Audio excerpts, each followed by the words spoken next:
दोस्तों welcome back. एक बार फिर से खुशामदीद है आपका हमारे इस यूट्यूब चैनल के अंदर।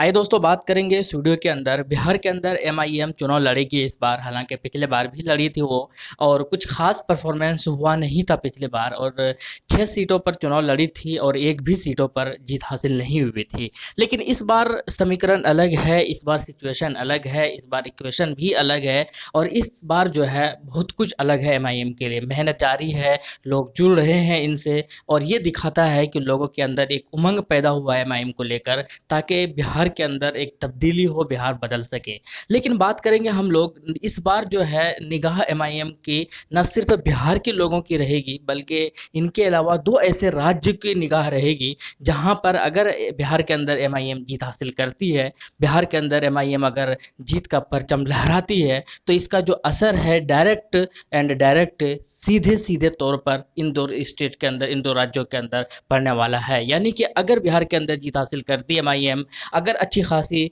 और अच्छा इफेक्टिव साबित होती है बिहार के अंदर एमआईएम, तो इसका असर जो है डायरेक्ट इन दो राज्यों पर पड़ेगा। और उन दो राज्यों में के उन दो राज्यों के लोगों की जो निगाह है बहुत पेनी करके रखी हुई है, बिहार के ऊपर नजरें गड़ाई हुई है, और वहाँ के लोग जो है एमआईएम को जरूर जीत दिलाएंगे अगर बिहार के अंदर जीतती है तो। यानी कि कुल मिलाकर बिहार के ऊपर एमआईएम का एक बहुत ही बड़ा जो है रोल प्ले करना है। अगर बिहार के अंदर अच्छी खासी जीतती है, तब फिर इन दो राज्यों के अंदर एक बड़ी जीत होगी। वो कौन कौन सा राज्य है? एक बंगाल है और दूसरा उत्तर प्रदेश है। जी हाँ, बंगाल के अगर मुस्लिम पॉपुलेशन की बात की जाए तो लगभग 28%, यानी कि 2011 के सेंसस के हिसाब से बात की जाए तो 27.01% है, या जो कि अभी बढ़ चुका है ये, और ये 28-29% लगभग 30% के आसपास पहुंच चुका है। जबकि यूपी की बात की जाए तो 19.26% है। यानी कि आपका मैं बता दूं कि सीधे सीधे जो असर है वो इन दोनों राज्यों के अंदर बहुत अच्छे से, बहुत तेजी से पड़ेगा।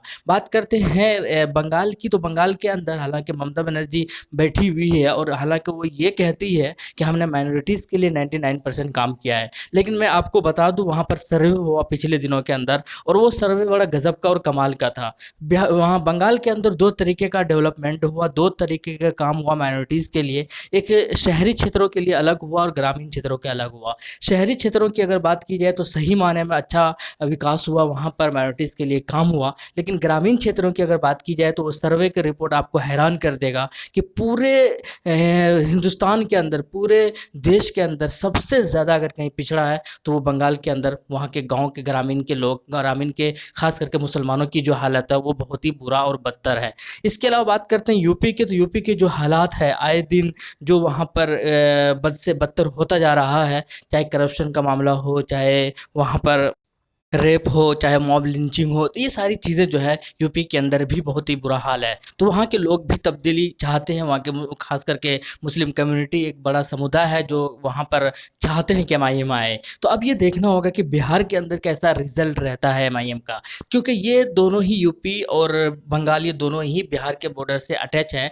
और एक लंबा चौड़ा जो एरिया है वो इन दोनों बॉर्डर से, इन बॉर्डर से मिलता जुलता है, और वहाँ के कल्चर, बल्कि इन एरिया के अंदर जो है कल्चर भी काफ़ी हद तक मिलता जुलता है, और लोग एक दूसरे को काफ़ी ज़्यादा एक दूसरे भाई भाई की तरह रहते हैं, क्योंकि बड़ा बॉर्डर जो है वो साथ सटा हुआ है। तो अब ये देखना होगा कि बिहार के अंदर रिजल्ट कैसा रहता है, और फिर बिहार का जो इफेक्ट है वो किस हद तक, यानी कि हालांकि अगर बात की जाए लोगों से, तो लोगों ने साफ कहा है कि इस बार जो है बंगाल के अंदर भी एमआईएम को देखना चाहते हैं, यूपी के अंदर भी देखना चाहते हैं, और ये जो चीज़ें हैं इसका जो भनक है वो ममता बनर्जी को पहले भी लग चुका है। इसीलिए वो कई बार जो है इनडायरेक्ट वे में असदुद्दीन ओवैसी को टारगेट भी किया है, और हैदराबाद का नाम लेकर या इनडायरेक्ट वे में कई बार उनको निशाना साधने की कोशिश किया है, और ये हमेशा ये जताने की कोशिश किया है कि हम यहाँ पर ठीक है, और अगर कोई बाहर से कोई पार्टी आती है जो मुसलमानों को वोट बांटने का काम करती है, उनके ऊपर बिल्कुल भी बिलीव और भरोसा ना करें।